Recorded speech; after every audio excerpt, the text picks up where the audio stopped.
دیکھیے ہندوستان کے جو موجودہ حالات ہیں نبی کریم صلی اللہ علیہ وسلم کے مکی دور کے حالات سے مشابہت رکھتے ہیں۔ مکی دور میں مسلمان اقلیت میں تھے، مائنارٹی میں تھے۔ ہندوستان میں بھی مسلمان اقلیت میں ہیں۔ مکی دور میں مسلمانوں کو کفار اور مشرکین کے ظلم اور ستم کا سامنا تھا، اور ہندوستان میں بھی مسلمانوں کو کفار اور مشرکین کی ظلم اور زیادتیوں کا سامنا ہے۔ اب ہم کو یہ دیکھنا ہوگا نبی کریم صلی اللہ علیہ وسلم نے مکی دور میں کن ایجنڈوں پر کام کیا ہے، مکی دور میں آپ کے ایجنڈے کیا تھے۔ اگر ہم نبی کریم صلی اللہ علیہ وسلم کی سیرت کا مطالعہ کریں تو ہمارے سامنے نبی کریم صلی اللہ علیہ وسلم کے مکی دور کے 3 ایجنڈے سمجھ میں آتے ہیں۔ مکی دور میں آپ کے 3 ایجنڈے تھے، پہلا دعوت، دوسرا وحدت، اور تیسرا خدمت خلق۔ پہلا دعوت، نبی کریم صلی اللہ علیہ وسلم نے مکی زندگی میں سب سے زیادہ زور اپنے دعوت پر صرف کیا۔ کفار مشرکین کی، دشمنان اسلام کی تکلیفوں کے باوجود، ان کی ظلم اور زیادتی کے باوجود نبی کریم صلی اللہ علیہ وسلم نے اور آپ کے صحابہ نے جو دعوت کا جو مشن ہے اس کو جاری رکھا۔ نتیجہ کیا ہوا؟ نبی کریم صلی اللہ علیہ وسلم اور صحابہ کی دعوتی کوششوں کے نتیجے میں دھیرے دھیرے دھیرے دھیرے لوگ اسلام کے قافلے میں آتے چلے گئے، اسلام کو قوت ملی۔ عمر اسلام قبول کر لیے، مکی دور میں حمزہ اسلام قبول کر لیے رضی اللہ عنہم۔ ان کے اسلام لانے سے اسلام کو قوت ملی، اسلام کو غلبہ ملا۔ تو آپ نے مکی دور میں سب سے زیادہ زور دعوت پر دیا ہے۔ تو ہم کو بھی چاہیے کہ ہمارے اس ملک میں سب سے زیادہ ہم کو جس بات پر قوت صرف کرنی ہے وہ ہے دعوت۔ لیکن ہندوستان کے مسلمانوں نے یہ جو دعوت اللہ کا جو فارمولہ ہے اس کو بالکل نظر انداز کر دیا۔ اس معاملے میں ہندوستان کے مسلمان مجرمانہ غفلت کا شکار ہے۔ 950 سال مسلمانوں نے ہندوستان میں حکومت کی۔ اس دوران مسلمانوں نے کیا کام کیا؟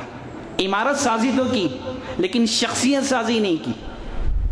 لال قلعہ تو انہوں نے تعمیر کیا، گول گنبد انہوں نے بنایا، تاج محل انہوں نے تعمیر کیا۔ ساری توجہ بلڈنگ سازی پر تھی، عمارت سازی پر تھی۔ اگر وہی توجہ ہندوستان میں جو بادشاہ ہیں، اگر یہی توجہ شخصیت سازی پر دیتے، دعوت کا کام کرتے، غیر مسلموں کو اسلام کی دعوت دیتے، ہندوستان میں مسلمان آج اقلیت میں نہیں ہوتے تھے، ہندوستان میں مسلمان آج اکثریت میں ہوتے تھے۔ اگر وہی غلطی آج پھر سے ہم دہرائیں گے تو اس کا خمیازہ، اس کا برا انجام ہماری آنے والی نسل بھگتے گی۔ تو اسی لیے ہندوستان کے موجودہ حالات اس بات کا تقاضا کرتے ہیں کہ ہم بڑھ چڑھ کر کے دعوت و تبلیغ کا کام کریں، غیر مسلم کو اسلام کی دعوت دیں۔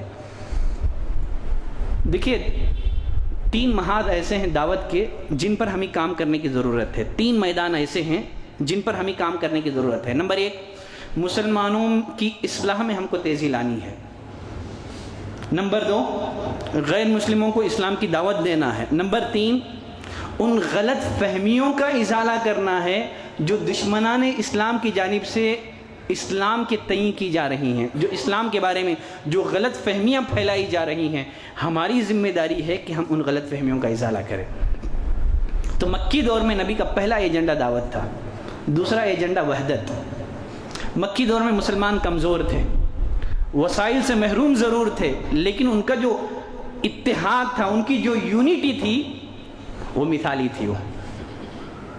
لیکن ہندوستان کے مسلمانوں کو ان کے آپسی اختلاف نے کمزور کر دیا ہے، بے وزن کر دیا ہے۔ انتخابات کے موقعوں پر مسلمانوں کے ووٹوں کی تقسیم ایک ایسی حقیقت ہے جس کا اعتراف سب کو بھی ہے۔ فرقہ پرست طاقتوں کی کامیابی کا راز مسلمانوں کی ووٹوں کی تقسیم کی مرہون منت ہے۔ کم از کم مسلمانوں کو چاہیے دینی اتحاد نہ صحیح ملی اتحاد اپنے صفوں میں قائم کرے۔ جیسے لاش خطبہ جمعہ میں نے مثالیں دی تھی، کم از کم ملی اتحاد۔ جیسے ہی انتخابات کے جب ایام قریب آتے ہیں، مسلمانوں کی طرف سے کچھ کوششیں ہوتی ہیں اتحاد کی، اتفاق کی۔ جیسے انتخاب ختم ہوتا ہے پھر سے مسلمان خواب غفلت میں چلے جاتے ہیں۔ یہ جو اتحاد کی، اتفاق کی جو کوششیں ہیں یہ جاری رہنی چاہیے۔ ایسا نہیں ہے کہ پھر 4 سال کے بعد جب انتخابات کے ایام جب قریب آئیں پھر سے ہم یونٹی کے لیے کوشش کریں، اتحاد اور اتفاق کی کوششیں کریں۔ تو نبی کریم صلی اللہ علیہ وسلم نے مکی دور میں وحدت پر بہت زیادہ آپ نے توجہ دیا۔ تیسرا ایجنڈا مکی دور میں کیا تھا؟ خدمت خلق، لوگوں کی خدمت کرنا، چاہے مسلمان ہو کہ غیر مسلم، بلا لحاظ مذہب اور ملت لوگوں کی خدمت کرنا۔ نبی کریم صلی اللہ علیہ وسلم نے مکی دور میں خدمت خلق کو اپنا شعار بنایا۔ آپ لوگوں کی خدمت کر کے، لوگوں کی ضرورتیں پورا کر کے آپ ان کے دلوں کو جیت سکتے ہیں۔ دیکھیے عیسائی، عیسائی حضرات اس فارمولے پر عمل کر کے کامیاب ہے، لیکن مسلمانوں کے پاس خدمت خلق کی کوئی کوششیں نہیں ہیں۔ تو ہندوستان میں اگر ہم لوگ سکون کی زندگی گزارنا چاہتے ہیں، ہم لوگوں کو چاہیے کہ خدمت خلق کریں، لوگوں کی ضرورتوں کو پورا کریں۔ جب نبی کریم صلی اللہ علیہ وسلم پر جب پہلی وحی آئی، اب پریشان ہو کر کے گھر لوٹے، سیدہ عائشہ نے کیا تسلی دی؟ سیدہ خدیجہ رضی اللہ تعالیٰ عنہ نے کیا تسلی دی؟ کاللہ واللہ ما یخزیک اللہ ابدا، اے میرے سرتاج، اللہ آپ کو رسوا نہیں کرے گا، اللہ آپ کو بے یار و مددگار نہیں چھوڑے گا۔ کیوں؟ اس لیے کہ آپ صلہ رحمی کرتے ہیں، آپ بے سہاروں کا بوجھ اٹھاتے ہیں، آپ تنگ دستوں کی مدد کرتے ہیں، آپ مہمان نوازی کرتے ہیں۔ تو ہندوستان کے موجودہ حالات اس بات کا تقاضا کرتے ہیں کہ ہم خدمت خلق کریں، لوگوں کی خدمت کریں، چاہے مسلمان ہو کہ غیر مسلم۔ مدنی دور کا واقعہ، ایک یہودی لڑکا بیمار ہو گیا، نبی کریم صلی اللہ علیہ وسلم اس کی عیادت کو تشریف لے گئے، آپ نے اس کی عیادت کی، لڑکا یہودی ہے۔ فائدہ کیا ہوا؟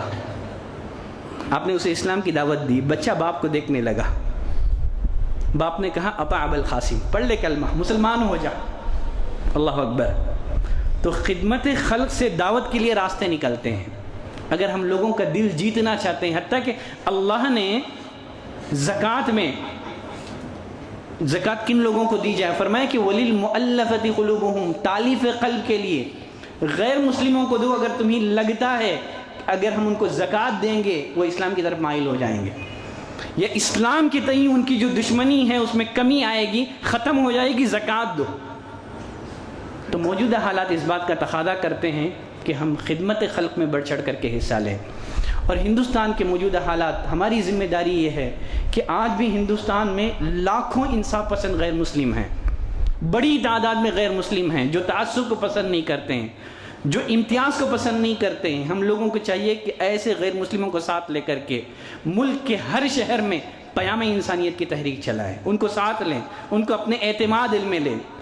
ہندوستان کے موجودہ حالات میں ہماری اور ایک اہم ذمہ داری یہ ہے کہ ہم اپنے اولاد کی صحیح تربیت کریں، اپنے اولاد کی صحیح تربیت کریں۔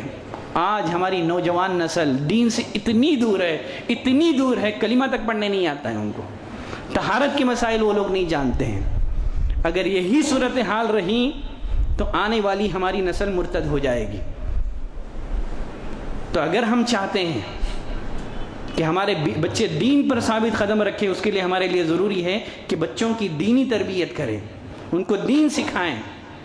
اور ہندوستان کے موجودہ حالات اس بات کا تقاضا کرتے ہیں کہ تم اپنے بچوں کو دینی تعلیم کے ساتھ ساتھ دنیاوی تعلیم سے بھی آراستہ کریں۔ ہم میں ماہر ڈاکٹر بھی ہونا چاہیے، ہم میں ماہر انجینئر بھی ہونے چاہیے، ہم میں دنیاوی ہر فیلڈ کا ماہر ہونا چاہیے، تاکہ ہم اپنے وجود کو ہندوستان میں رہنے والے لوگوں کے لیے مفید ثابت کریں۔ دنیاوی تعلیم کے ساتھ ساتھ دینی تعلیم بھی، انجینئر بھی بنائیں، ڈاکٹر بھی بنائیں، لیکن ساتھ ہی ساتھ دینی تعلیم سے ضرور آراستہ کریں۔ ہندوستان کے موجودہ حالات میں آخری بات یہ ہے، ہندوستان کے موجودہ حالات اس بات کا تقاضا کرتے ہیں کہ ہم لوگ میڈیا کی اہمیت کو سمجھتے ہوئے، میڈیا کا جو کردار ہے اس کو سمجھتے ہوئے اس طرف بھی، اس سمت بھی ہم لوگ کوشش کریں۔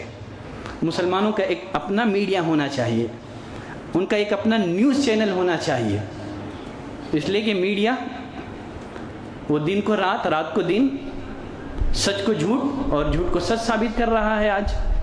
تو ان حالات میں ہمارے لیے ضروری ہے کہ لوگوں کے سامنے صحیح حقائق آئیں، لوگوں کے سامنے سچائی آئے، اس جانب میں بھی ہمیں سنجیدہ کوشش کرنے کی ضرورت ہے۔